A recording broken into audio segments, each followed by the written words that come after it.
able to attend in person and have a table at the conference, they were still willing to step up and support the professional planning organization in upstate New York. We do miss the fact that we were unable to wine and dine all of our sponsors this year at our gala receptions.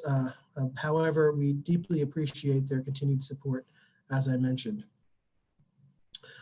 So I'd like to call to order our annual meeting. There's going to be no business transacted today at the annual meeting, simply providing an update to our members who are able to attend today. I'd like to present to you the slate of officers and board members that were elected for the 2021-2022 term. I'm honored to continue as president. Sean McGuire, our vice president, who you'll hear from later, continues as vice president. We have a new treasurer, Fred Frank, and a new secretary, Eric Cooper, in addition to a new member at large, Jonathan Bluer, and a new education officer, George Fran. All of our other members on the list there are continuing in their positions, so we're very grateful for the work that they do, and in particular the leadership of our section directors, who are the local expression of Upstate APA in regions across upstate New York. One of the important updates for our AICP certified members is that AICP will be launching a new mandatory credit regime starting January 1st, 2022. Currently, the mandatory credits are 3, 1.5 hours of law and 1.5 hours of ethics. The new mandatory credits that will be required, each individual credit hour will be reduced to 1 hour of CM credit, but 4 will be required. The 4-hour-long credit sessions that will be required, 1 for law, 1 for ethics, and 2 new topics, 1 for equity, and a targeted topic in the first iteration will be sustainability and resilience. The targeted topic will change, will be in place for a minimum of 4 years and will be reevaluated by the AICP Commission after 4 years. In addition, the AICP reporting period for your CM credits has been extended for anybody whose CM credits period expired or ends in 2020. You have until December 2021 to claim your credits. This brings all AICP members in the organization on the same timeline. You do not need to earn any additional credits. Your just time period to earn them has been extended through December 31st, 2021. As a reminder, I always like to remind our members that there are tremendous resources on the APA website, planning.org. In addition to APA's robust, extensive online learning platform, APA Learn, I'd like to remind our members that the Planner Advisory Service reports, memos, and other guidance materials are available to our members for free. So if you're looking for the right way to introduce or start a report or the right way to explain a particular planning topic, the PAS reports are a ripe resource to assist you in that work. As I mentioned before, priority for this conference and the committee members was a focus on equity, diversity, and inclusion. It is also a priority for National APA. In their recent strategic plan, they've identified prioritizing equity as their #1 goal of the plan. And work continues at the national level to reorient the organization in that regard. The organization's goals in terms of equity, diversity, and inclusion are to raise awareness and motivation for planners to act and empower planners by providing professional and personal support. And this work continues. They're focusing on ways to provide chapters and divisions the tools that they need to advance this conversation. And we will continue to do that at the chapter as well. As I mentioned, we focused on equity, diversity, and inclusion in a number of sessions, including our keynote speaker sessions hosted by Daniel Lim. We are making those available to all of our members immediately so that you can view the sessions, Understanding Systemic Racism in the Planning Field, How to be an Anti-Racism Planner, and Planning While Black, A Young Planner's Perspective. Put those links in the chat and we will share those with you in a follow-up email. Just a little bit about our membership. Our membership is down by about 20% year over year. About 40% of our members are AICP. The majority of our members are full members with a second tier of students which are very significant to our overall membership. You see the breakdown in front of you. The year-over-year change, the 20% drop, is primarily attributable to the loss of new members. We lost more than 80 new members year over year from our rosters last year, but you see the breakdown there. These are our breakdowns between our 5 sections. The majority of our full members are in the Capital District and Western area sections. And our highest student membership is in the Southern tier, which includes Cornell University. Upstate chapter includes a chapter in 5 sections. Here's the asset breakdown of all of our chapter and sections. Total is just above $100,000 in assets currently. And again, figuring out ways to use those assets to serve our members at the section and local levels is a priority of mine, and doing things that we need to do to raise the profile of planning and planners. And one of the ways we raise the profile of Upstate APA and the work that planners do is through certifying and the certification of programs for CM credits. It's a great way to engage in partnerships and other organizations and highlight APA as an organization and the work that planners do. I'm pleased to report this year, given all of the circumstances, our Professional Development Officer, Rich Guarino, was still able to certify through this date 162.75 CM credits, which is outstanding work given the circumstances of us pivoting to a fully digital format. It's less than we had last year, but you'll note in the event total, it's twice the number of events that were certified. So Rich has been working tirelessly to make sure that every digital opportunity is certified for our members to earn credits. And with that, our annual membership meeting is adjourned. I'd like to entertain any questions from the membership if anybody has any questions. And so I'll just pause to see if we get any questions in the chat.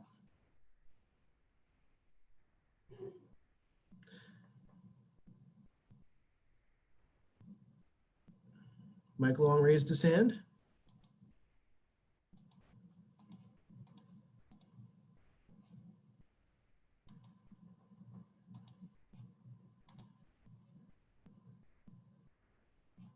Oh, go to the chat.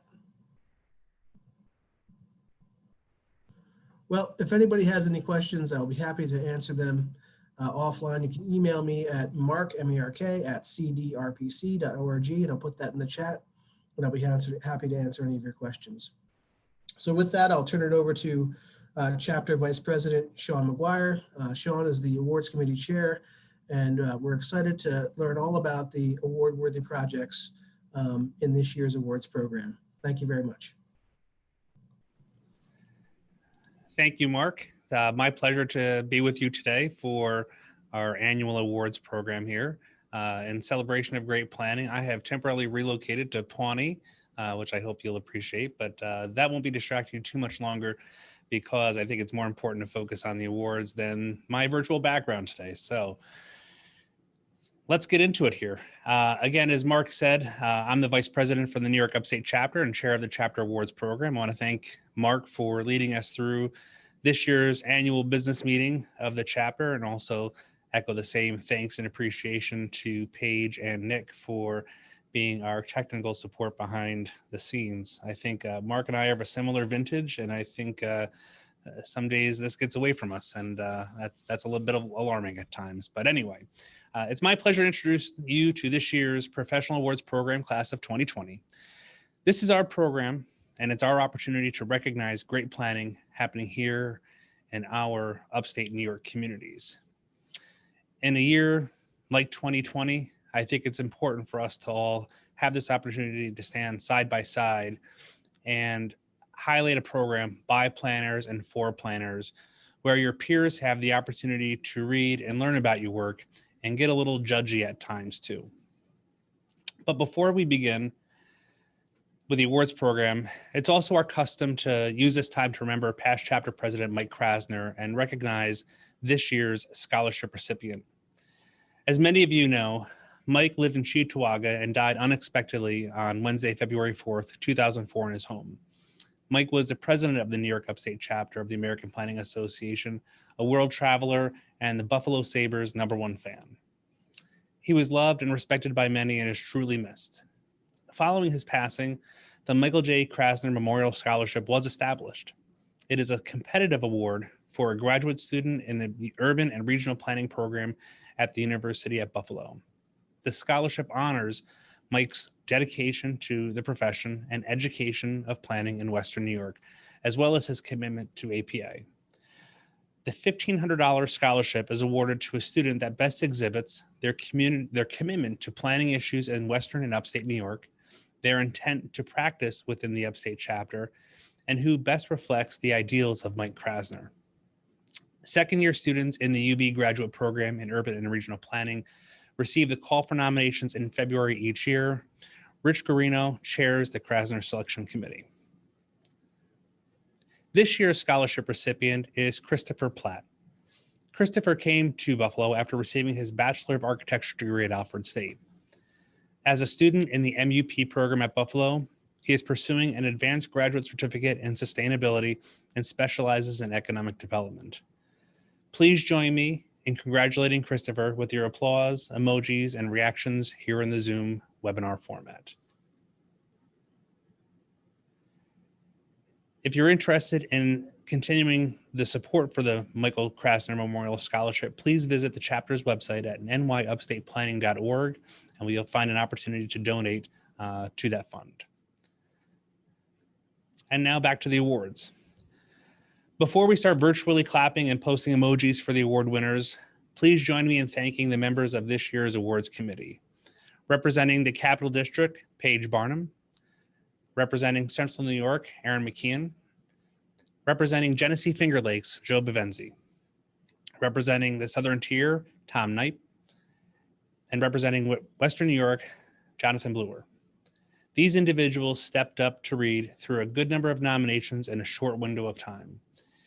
In the years past, we were competing with the state's consolidated funding application.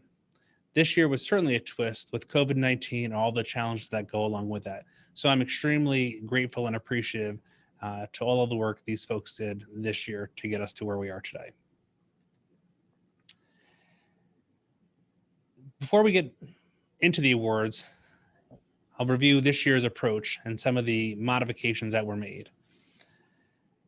This year, we did make some modifications to the program that include continuing to recognizing outstanding student projects in our general categories, the continuation of the Upstate Fellows Award, and not limiting a category to a single recipient, but instead recognizing exemplary work when we saw it. The committee completed its review and its rankings. As the chair, I served as referee and compiled the results.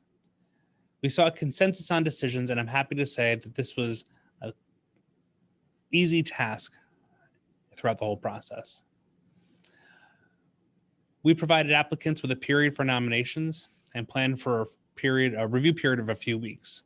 Although COVID-19 certainly got the best of us, we did extend the window for nominations, which did shorten some of that review time. And again, why I'm extremely grateful to the awards committee for the work that they've done. Prior to today, we notified all of our nominees about their submission. For nominees not selected, we're happy to provide feedback that we think will improve your submission for the future. Our awards program includes 8 major categories with some subcategories as well. These subcategories fall under Great Places in Upstate New York and the Distinguished Leadership categories. Some changes were made this year to the grant's guidance, both before and after the COVID state of emergency. Initially, all nominees were required to attend the conference in person in order to receive an award. We obviously needed to modify that one. We've changed the requirement that projects must occur within the chapter and encourage chapter members conducting planning work outside of the New York Upstate footprint to apply for awards where the project occurred. And finally, we've allowed members of the awards committee to make nominations, but specifically excluded them from participating in the evaluation of their projects. As the award chair, I coordinated, distributed, and assisted the committee with its review, but did not actively review projects myself due to my role in answering your questions throughout the process. However, if needed, the chair will help decide on stalemates, but we have yet to encounter such a situation. After the committee's review, we've selected projects in these categories: best practice, great places in upstate New York, comprehensive planning, implementation, and the Upstate Fellow under the Distinguished Leadership category. I will make note that once again, we received no submissions for the Planner Emeritus Award. And as I said last year, I was surprised by that because according to the data, the baby boomers should be out there riding off into the sunset, but we're certainly glad that you're still with us and haven't done so just yet. The committee has selected 12 projects for recognition this year. As you can see, we have a significant cluster of activity in Western New York, and some areas of the state are underrepresented. I encourage all of you to take a look at projects that help fill out this map in 2021. And now, on to the awards themselves.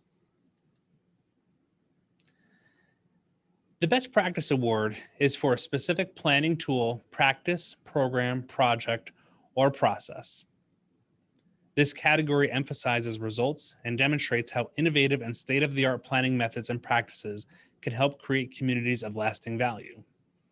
In this category, we look for originality and innovation, implementation and transferability, participation, and effectiveness and results. This year, we're pleased to recognize the following submissions in this category.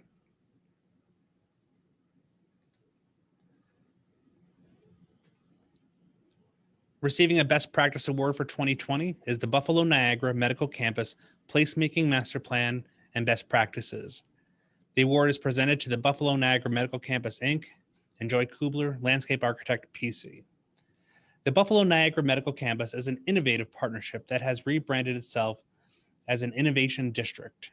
In fewer than 10 years, the campus has grown from 70 to 120 acres in the heart of Buffalo. It is working to harness its collective spirit, energy, and entrepreneurial spirit, anchored by its institutional capacity. Through the Placemaking project, BNMC extended its reach to establish its public realm as a place for dynamic collision and the sharing of ideas and inspiration to create synergies between health and wellness, transportation, food systems, entrepreneurship, housing, education, jobs, and more.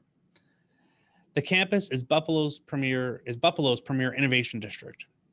It is home to major healthcare and academic institutions, more than 150 private companies, and more than 16,000 employees. The campus welcomes more than 1.5 million patients and visitors annually. Its residents comprise of 5 healthcare-related institutions, including Roswell Park Comprehensive Cancer Center, the Children's Hospital, Gates Vascular Center, the Medical Research Institute, SUNY University at Buffalo's Jacobs School of Medicine and Biomedical Sciences, biotech and high-tech startups, Innovation Hub, and myriad other tech and health-related businesses and companies, and 2 urban neighborhoods, Allentown and the Fruit Belt. Over the last 17 years, the campus has crafted a clear brand and identity. Its profile has attracted more than $1.4 billion in public and private investment, resulting in more than 9 million square feet of clinical research and commercial space.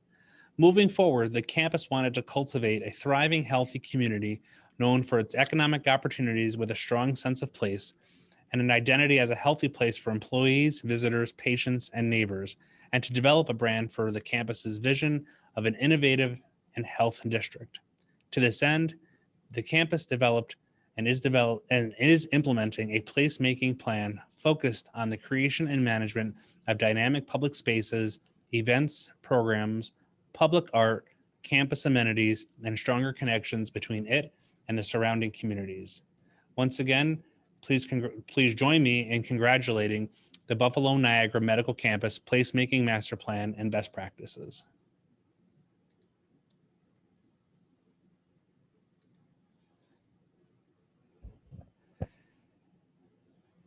Our next award for best practice is Board and Batten. This is an outstanding student project presented to the University at Buffalo. The adaptive reuse and rehabilitation of cultural resources involves the collaboration of many disciplines and professionals, including historic preservation, real estate development, and urban planning. This study brings together these disciplines to look at both the macro and micro of the Richardson Olmsted campus, or the ROC. This is done through an analysis of the entire ROC and through an exploration of the historic barn and its potential future uses. The ROC is a unique piece of history and the ROC is a unique piece of social and architectural history located in Buffalo. The 1973 entry into the National Register of Historic Places secured the site's preservation and protection, but not until after it had already been dramatically impacted by changes in the Buffalo State Hospital's choices for expansion. Because of its status, any plans for work on the property must follow the Secretary of the Interior's guidelines. While this is the case, compliance is generally only monitored through the influence of historic tax credit programs offered both at the state and federal levels. Originally known as the Buffalo State Asylum, the buildings were designed by Henry Hobson Richardson using the Kirkbride Plan. The Kirkbride Plan, created by Dr. Thomas Kirkbride, utilized light and therapeutic landscaping and work therapy to treat the mentally ill. The grounds, designed by Frederick Law Olmsted, incorporated many of the features that can be seen in his other landscaping designs. His focus on paths within the landscaping, water features, and integration of agricultural work fields strengthened the connection within the Kirkbride Plan. The barn reuse was fully evaluated to determine the best uses that could accomplish a multitude of goals. This included a use that would integrate well within the current ROC uses, the adjacent amenities and institutions, the surrounding neighborhood, and the larger region. A market analysis was conducted, and a commercial retail use was determined to be the best fit for this 9,000 square foot space. The tenants would include a bar and restaurant with an attached tasting room, which would focus on locally sourced craft wine, spirits, and beer, so as to pay homage to the past agricultural history of the site. 2 adjacent retail spaces will house destination retail stores in order to draw in customers looking for unique items. These will include a home goods store and a specialty tea, oil, and vinegar store. All of these spaces will share a courtyard space that can be fully activated for outdoor events and a seating area.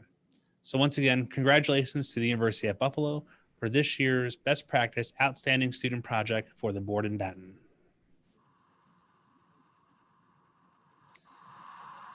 The next Best Practice Award goes to the town of Colonie for its remote planning board meetings. In March 2020, the New York Governor Andrew Cuomo started taking steps to limit community contact spread of COVID-19 through a series of executive orders. In an early order, he suspended elements of the state's open meetings law due to the state of emergency that established a new minimum for public meetings. In the executive order, the governor suspended state law to allow for attendance of meetings telephonically or through other similar services.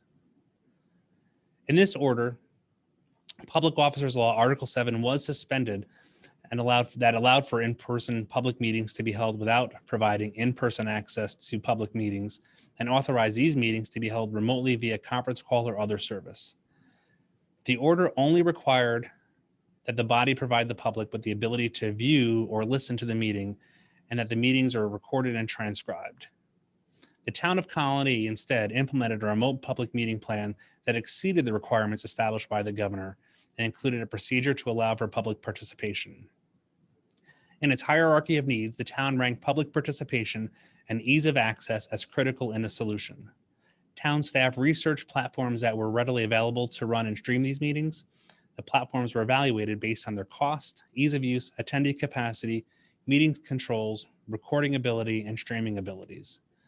The solution was original and innovative at the time and has since been replicated by many other boards.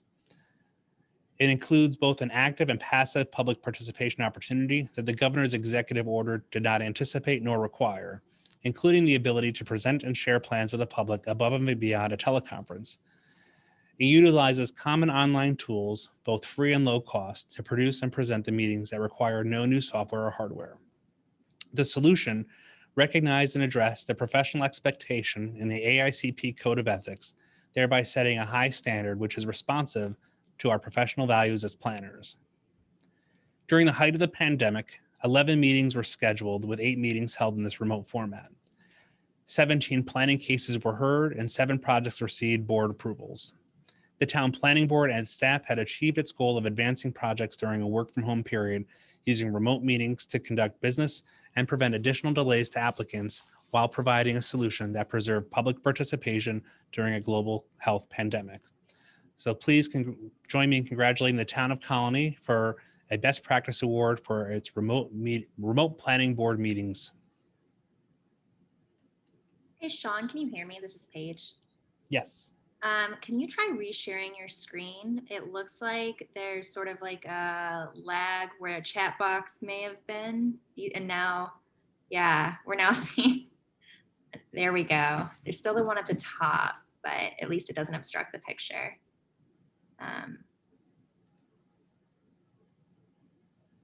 Let's do this.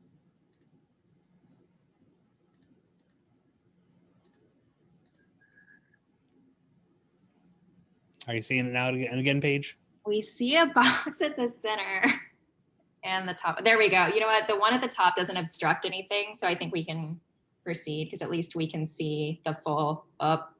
There we go. Excellent. There we go. All right. Thank you, Sean. Thank you. Excellent tech support.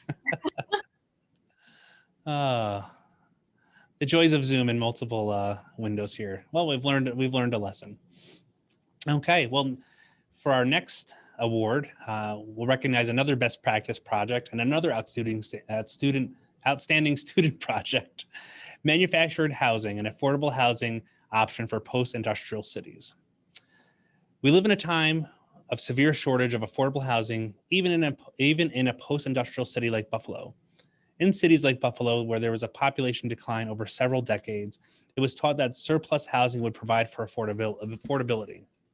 But vacant homes have deteriorated and become unsafe or require extensive renovation and are energy inefficient.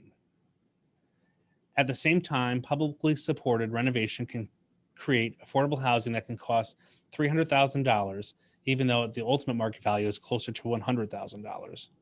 At the same time, affordable manufactured housing of decent quality, fully delivered and installed, can cost $80,000 to $100,000. In cities with available open lands, could manufactured housing be an approach to housing affordability? The research from the University at Buffalo indicates that it can. The university runs several senior and graduate studio practicums each year. The topics vary from semester to semester. This one, taught by Professor Sternberg in spring of 2020, was on the possibility that manufactured housing could be an option for urban affordability in post-industrial cities with available vacant land. 12 graduate urban planning students participated in researching and writing the resulting report, and of course are all named on the cover.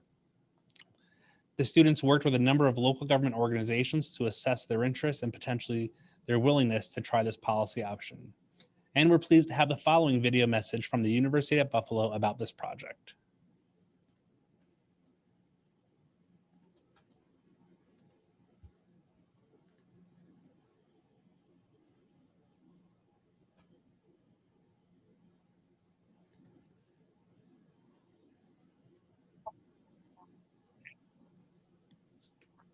Good morning. We are so honored that our University at Buffalo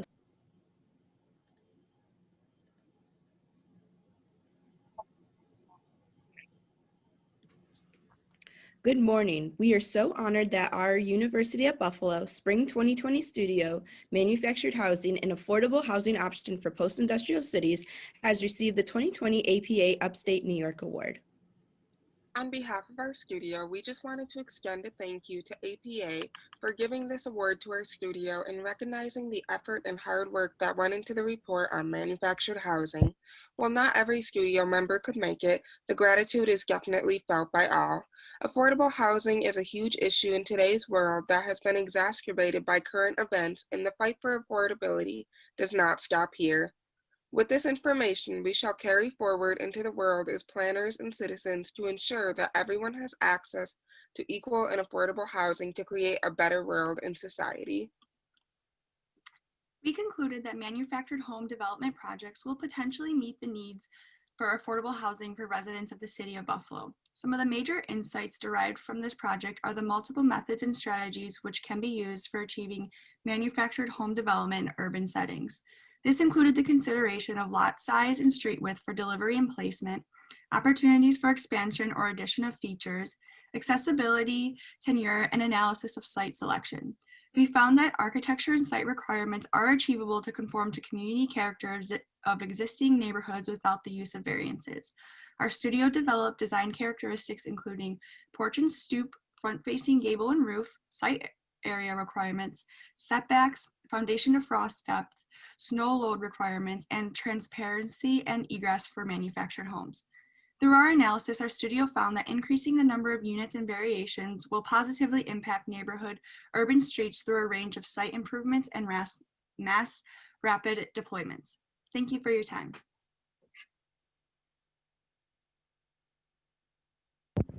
Once again, please join me in congratulating the University at Buffalo for its Best Practice Award Outstanding Student Project on Manufactured Housing.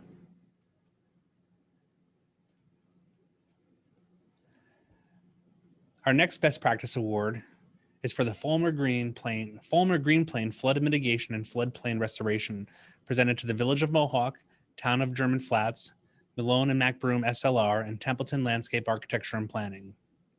The Fulmer Creek Green Plain Flood Mitigation and Stream Restoration Plan project is a large-scale planning and implementation project located in the Village of Mohawk and the Town of German Flats in New York's Mohawk Valley. Projects of this magnitude are unusual and require the cooperation between state and local governments, between local municipalities, and between these public entities and private citizens. The consultants for this project have been involved in the project since its inception and have continued to work with the local communities to implement the project. The role of the consulting team has been multifaceted. They were originally engaged by the state of New York and subsequently retained by several local communities to prepare detailed designs through construction for flood mitigation projects. It became clear that the required work was beyond the reach of the financial resources available locally, and Templeton was engaged to write and manage grants and to act as the client representative for the village and town between state agencies. Both consultants were engaged in public outreach efforts within the local community, planning efforts centered around identifying issues causing flooding, finding practicable solutions, and seeking funding to allow the project to continue moving forward. Once again, please join me in congratulating the Fulmer Green Plain Flood Mitigation and Flood Restoration for a Best Practice Award in 2020. Our next award is also a best practice, and it goes to the City of Olean, Ingalls Planning and Design, and Highland Planning for the Allegheny River Public Access and Recreation Plan. The cities of Olean and Salamanca, along with the towns of Allegheny, Portville, Olean, and Salamanca, received funding through New York State to establish a plan for a multi-use recreation trail system along the Allegheny River. In addition, the plan explored opportunities to improve waterfront access, promote the underutilized river corridor, and to attract recreation-based businesses to strengthen local economy. This planning process included widespread intermunicipal coordination and collaboration amongst 8 municipalities in a region that is traditionally underserved when it comes to planning. A robust public engagement effort inclusive of each river community was necessary to round out a community and stakeholder-driven planning process. We're pleased to have the following video message from Matt Ingalls about the project. Hello, Upstate APA. This is Matt Ingalls from Ingalls Planning and Design. Just wanted to take the time to say thank you and show our gratitude for being selected as an APA Upstate Award winner for the Allegheny River Public Access and Recreation Plan. This was a wonderful plan to work on. Great communities. All 8 communities along the waterfront participated and were actively involved. We are thrilled to have documented their vision that they've been working on for years, and kudos to the city of Olean for pulling this application together and getting the project rolling, and the Department of State for funding it. It's really a great project, and we're proud to be part of it. Also want to thank and recognize Highland Planning, our partner on the project, that participated and helped us with public participation. They did a great job. So just all the way around, it's just a wonderful project to be involved with, and we're thrilled to be recognized. So thank you very much. Hope you enjoy the conference. I'm on the road this week, so I'm not able to attend the session, but thank you, and be safe. Take care. Thank you, Matt. This plan demonstrates the importance of intermunicipal cooperation and regional cooperation and collaboration. This level of collaboration not only helps leverage a regional asset such as a river corridor, but also shows that when communities work together towards a shared vision, they can all benefit. Our next award is a best practice for the Village of Pittsford Joint Comprehensive Plan and Zoning Code Update. This award is presented to the Village of Pittsford, Barton and LaJudas, and Plan Architectural Studio. On November 1st, 2019, the Village of Pittsford adopted a new comprehensive plan and zoning code that were developed concurrently over a period of 17 months. This ambitious undertaking embodied all of the qualities of planning best practice, from the crafting of an innovative, synchronized planning and zoning update process to the development of highly effective and well-connected policy and regulatory tools. There are three key elements. The first is that the updated comprehensive plan builds upon previous planning efforts and creates meaningful connections to other guiding documents, such as the village's active transportation plan and local water revitalization program. The second is that a complete revision of the village's zoning code aligns local regulations to the future development vision of Pittsford, while establishing a flexible context and sensitive framework that may be adapted over time. And finally, the new established subdivision code, which despite having been established outside of zoning, is integrated into the overall community development process to ensure the seamless review of potential investment opportunities. The resulting documents provide an unprecedented level of coordination between planning and zoning in the village. This process benefited from facilitating and energizing vision-based conversation with the public, which also informed and shaped the regulatory tools needed to achieve the vision. The Village Board of Trustees and Comprehensive Plan Steering Committee worked in tandem to complete the code and update, or to complete the plan and code update in the process. Once again, please join us in congratulating the Village of Pittsford on this Best Practice Award. Now we'll move on to our comprehensive planning category. For a comprehensive or general plan that advances the science and art of planning, this award is given for a group achievement and may be made to a planning agency, planning team or firm, community group, or local authority. There are no limits to the size of the jurisdiction. In this category, we look for originality and innovation, engagement, the role of planners, implementation, and effectiveness. We're pleased to recognize 2 submissions in this category.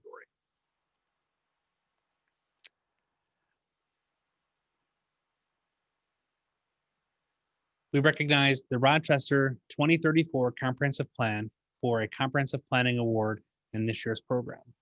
Adopted with great fanfare in 2019, Rochester 2034 is the Flower City's 4th ever comprehensive plan. The 15-year plan is a bold and progressive blueprint for improving the community's access across a myriad of topics, expressing who Rochester wants to be when it celebrates its 200th birthday in 2034. The plan is built around the placemaking plan, an unprecedented and holistic approach to land use planning. Rochester 2034 is developed by the community and for the community. The plan positions elected officials, city staff, local organizations, and residents to be more focused, collaborative, and effective in cultivating the Flower City's health and resiliency more than ever before. Rochester 2034 was adopted into City Code on November 12, 2019, with a standing ovation.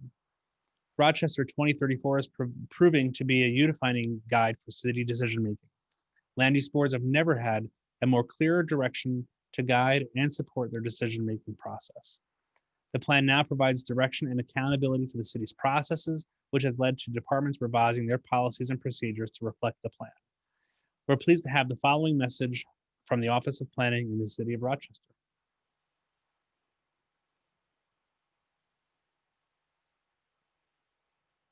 Hello, my name is Doreen Kirkmeyer, and I'm the Manager of Planning for the City of Rochester.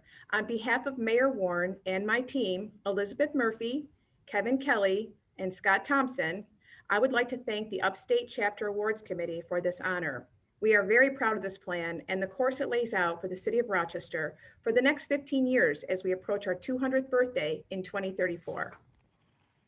Connecting land use and transportation, allowing for more housing diversity, preparing for growth, and reducing barriers to jobs and economic development are some of the key driving themes of our plan, along with better connecting and mixing uses rather than separating them. This has teed up a comprehensive update to our zoning code, which we've already started and look forward to completing over the next 2 years. Now, the centerpiece of Rochester 2034 is the placemaking plan, an innovative approach to conventional land use planning. Here we took a holistic look at many elements that contribute to a vibrant and inclusive sense of place, such as capital projects, parks, transportation systems, community facilities, and grassroots planning efforts, and how they are all integrated with land use policy to shape the daily experience of residents and visitors. The placemaking plan lays out numerous strategies for these elements through the lenses of equity, health, resilience, transportation choices, focused growth, and human scale design. Throughout the development of Rochester 2034, we successfully engaged thousands of people with a go-to-them approach. It paid off because we had great support for adoption of Rochester 2034, and so many people in the community have a working knowledge of the plan and are interested in its implementation. I would like to thank Bergman Associates for their help in pulling our work into an engaging document and website, both of which feel very inviting and easy to navigate. So please check out rochester2034.com. And lastly, we want to thank all the people in the Rochester community that came together to guide the plan. We look forward to continuing to work together on its implementation. Thanks again. Thank you. Since its adoption, neighborhood plans and other topic-based plans have been co-branded with Rochester 2034 and contain narrative around consistency with Rochester 2034, including reinforcing the policy principles and placemaking principles spelled out in the plan. The fact that it is being so broadly celebrated and implemented is an indication of its effectiveness. So once again, please join us in congratulating Rochester 2034, the City of Rochester Office for Planning, with the 2020 Comprehensive Plan Award. Our next Comprehensive Planning Award goes to the Erie County Parks Master Plan, presented to the Erie County Department of Environment and Planning, the Erie County Department of Parks, Forestry and Recreation, and Wendell. The Erie County Parks Master Plan is unique in that the onus is on how to improve and adapt the existing Erie County Park system by way of identifying what assets are most important to stakeholders. Care was taken to ensure each recommendation was attainable and could be implemented. These steps help ensure that the plan itself is put into practice rather than sitting on a shelf. Various groups, organizations, and agencies were involved by holding multiple stakeholder focus groups, soliciting feedback via survey and open house information sessions. Unique to this public outreach process was the emphasis on discussing how can we be more efficient and what improvements and repairs are needed to keep the park system at its best. Planners use their skills to foster community engagement and explain the planning process to the public at large. Building upon this role, planners also took raw data gained during the public outreach process, synthesized it, and presented it back to the general public in an easy to understand form. Recommendations included in the plan began as comments from engaged stakeholders and were expanded to become the content seen in the final document.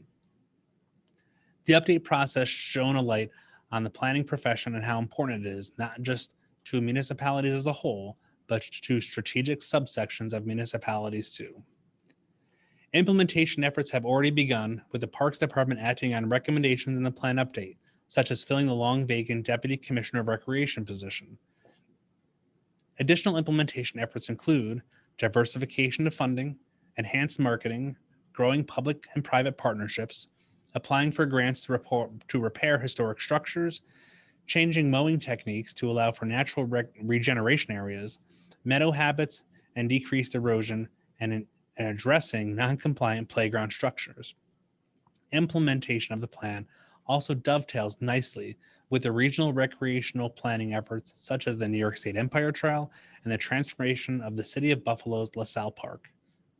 The ongoing effort to connect the region's parks and trails is likewise supported by the implementation of the Parks Master Plan. So once again, please join me in congratulating Erie County Department of Environment and Planning, Erie County Department of Parks, Forestry and Recreation, and Wendell with the 2020 Comprehensive Planning Award for the Erie County Parks and Master Plan. Next, we'll move on to the implementation category. This category recognizes an effort that demonstrates a significant achievement for an area, a single community, or a region in accomplishing positive changes as a result of planning. This award emphasizes long-term measurable results. We look for originality and innovation, effectiveness, overcoming challenges, participation, and achievement, and this year we're pleased to recognize one submission in this category.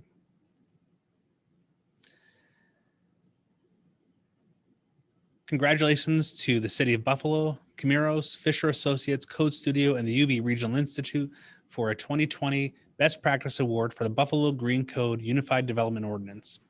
The 2017 adoption and implementation of Buffalo's UDO demonstrates a significant planning achievement with measurable, long-term positive results for Buffalo and the planning profession. Development of the ordinance was visionary in drafting a form-based code, combining multiple supporting planning efforts, transitioning to a TDM policy without minimum parking requirements, and incorporating input from over 240 community meetings. Implementation of the UDO included a 5-month-long, multifaceted program to facilitate transition.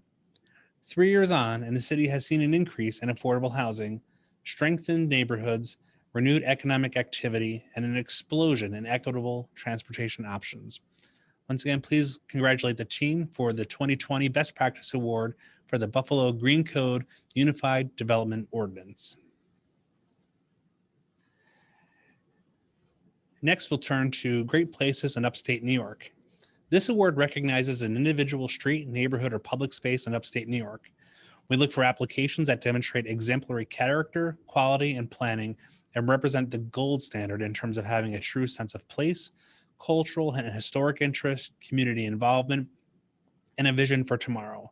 The place must presently exist, and it cannot be a plan, a concept, or former place. This year, we're pleased to recognize one submission in this category.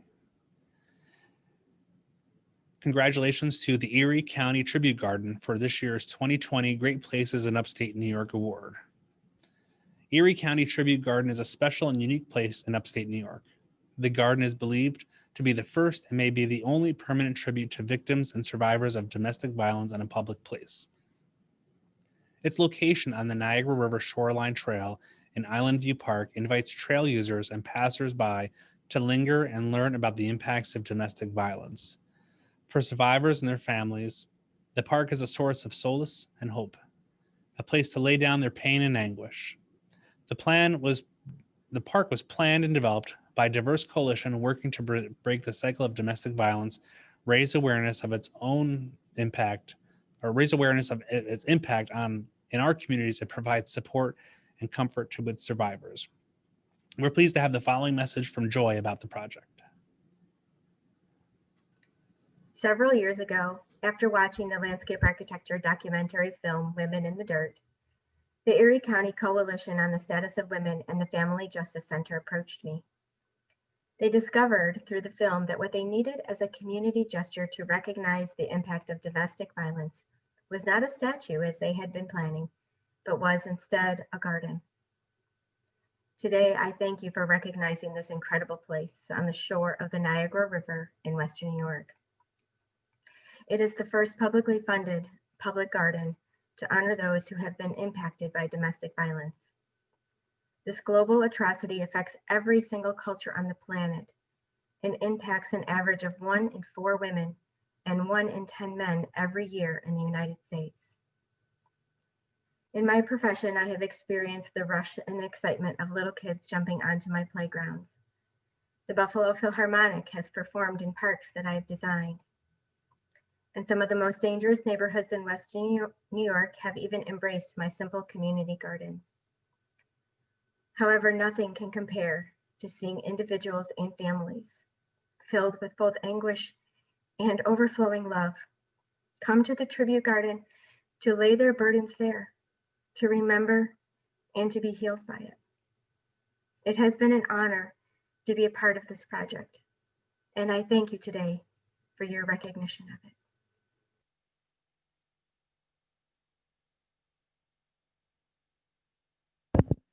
Thank you, Joy. And once again, congratulations to Joy, Erie County and the Erie County Commission on the Status of Women for the 2020 Great Places in Upstate New York Award for the Erie County Tribute Garden.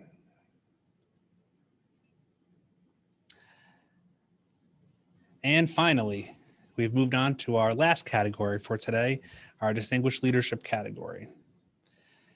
This year, we're pleased to recognize one individual with our Distinguished Leadership Award. This includes our third Upstate Fellow. This award recognizes AICP members for their outstanding contributions as professional planners. An Upstate Fellow's actions have resulted in demonstrably significant and transformational improvements to the field of planning and their communities. Upstate Fellows are longtime AICP members who have shown a level of excellence in their profession, including instruction, mentoring, research, service, leadership, or a combination of these.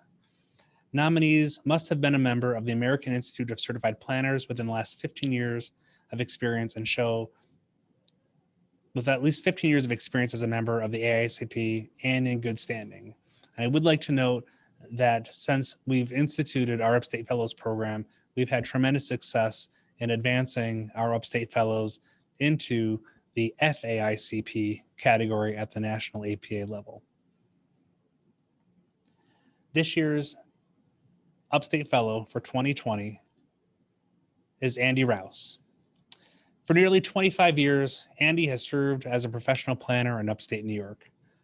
From his early days completing environmental impact statements to his current role as a senior vice president at a multidisciplinary design firm, Bergman, Andy exemplifies the traits of an Upstate Fellow. His career has resulted in significant and recognizable impacts to communities across New York State, as well as the lives of planners, professionals, clients, and citizens he's encountered along the way. The team at Bergman had prepared this brief video to show Andy in his true and natural element.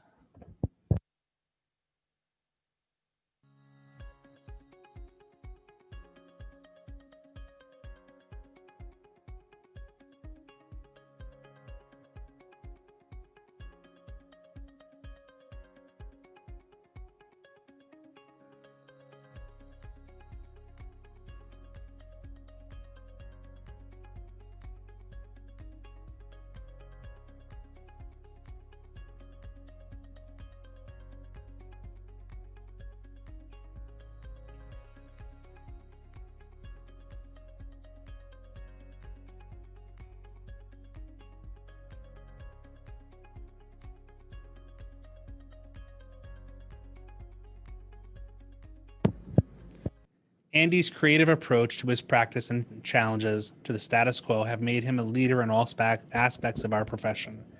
Andy remains committed to expanding the influence of our profession through his practice, service to our chapter, and mentorship. He has successfully elevated planning alongside the practices of architecture and engineering.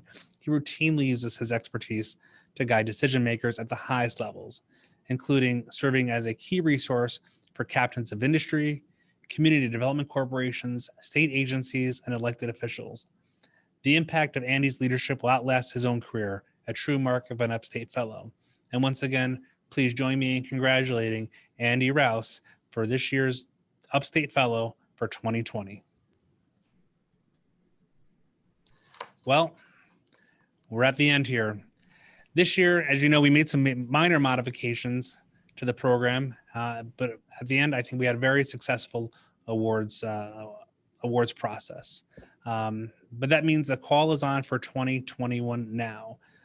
Every year, we're always looking for committee volunteers. Ideally, our committee represents each section of the Upstate chapter in its review, but it's not necessarily limited to that. So if it's something that you're interested in participating in next year, please, please, please reach out to me. We'd love to have you involved.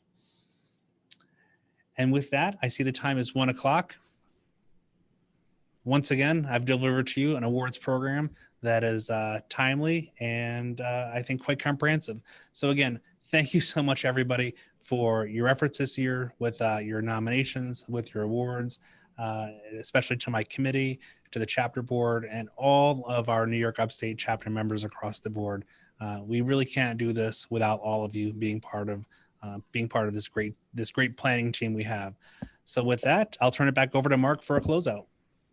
Great. Thanks so much, John. And thank you for your leadership on the Chapter Awards Committee and for being creative with approaching the awards program this year and securing those videos. Great projects we were able to highlight. So it's always encouraging to see all the good work our members are doing across upstate New York. And particularly like to congratulate Andy Rouse, certainly a well-deserved recognition. I'd like to also mention that the chapter has established an FAICP committee who will be tasked with supporting our members in their advancement and submission of FAICP nomination materials. And more to come from that committee early in 2021 to support additional recognition for our AICP members in that regard. Just a tip, another session happening this week in the conference is November 12th at 10 a.m. planning for a post-COVID-19 world. We can't get there soon enough. I encourage you all to register for that session again. And please note next week, the law session will be happening. Check the conference registration page to make sure you sign up for next week's law presentation.